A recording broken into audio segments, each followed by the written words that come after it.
Big boss season 8 లో one of the strong contestant గా నిఖిల్ కొనసాగుతున్న సంగతి తెలిసిందే. ఈ కిందలో భాగంగా యష్మి నిఖిల్ కి వీళ్ళిద్దరి మధ్యన ఏదో జరుగుతుందంటూ రకరకాల మాటలు వార్తలు వైరల్ అయ్యాయి. ఒకనొక టైంలో యష్మి విషయంలో నిఖిల్ బ్యాట్ చేయాలని చూశారు. కానీ ఎట్టకేలకు యష్మి బిగ్ బాస్ హౌస్ నుంచి బయటకు వెళ్ళిపోయింది. ఇక ప్రస్తుతం యష్మి గురించి నిఖిల్ లైవ్ లో మాట్లాడుతున్నారు. ఎవరితో అంటే గనక ప్రేరణ, అవినాష్ అలాగే రోహిణి వీళ్ళ నలుగురితో కూడా కిచెన్ లో మాట్లాడుకుంటున్నాడు. ఇదంతా కూడా అర్ధరాత్రి లైవ్ లో చోటు చేసుకుంది. ఇక నిఖిల్ అంటున్నాడు ప్రేరణతో, అరే నేనైతే నిజంగా యష్మి ఎలిమినేషన్ అవుతుందని అస్సలు అనుకోలేదురా అంటూ నిఖిల్ ప్రేరణకి చెప్తుంటే ప్రేరణ అంది, నేను కూడా అదే అనుకున్నాను రా, చివరి నిమిషం వరకు కూడా పృథ్వీ ఎలిమినేట్ అవుతాడేమో అనుకున్నాను, కానీ యష్మి ఎలిమినేట్ అవ్వడానికి కారణం ఎవరై ఉంటారా అంటే ఈలోగా రోహిణి అంది, ఇంకెవరు నిఖిలే అంటూ జోక్ చేసింది. అయితే నిఖిల్ చాలా సీరియస్ అయ్యాడు.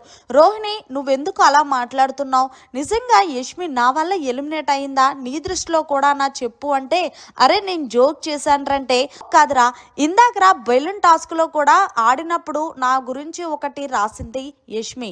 ఏమని రాసింది, నీ వల్ల నా గేమ్ పోయిందని, నిజంగా నా వల్ల ఆమె గేమ్ పోయిందని నేను ఇప్పటికీ బాధపడుతున్నాను.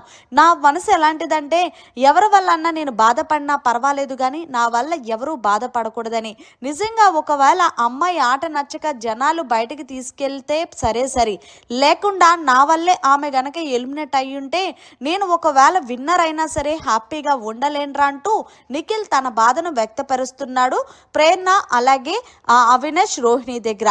ఇక అవినాష్ కలగజేసుకొని, అరే ఏదో అయిపోయిందిరా, ఆమె నీ వల్ల వెళ్ళిపోలేదురా బాబు, ఎందుకు వచ్చింది ఆమె గేము అవతల వాళ్ళకి అదే ఆడియన్స్ కి నచ్చలేదు, పృథ్వీ గేమ్ నచ్చింది కాబట్టి పృథ్వీని కొనసాగిస్తున్నారంటూ కామెడీ చేశాడు అక్కడ అవినాష్.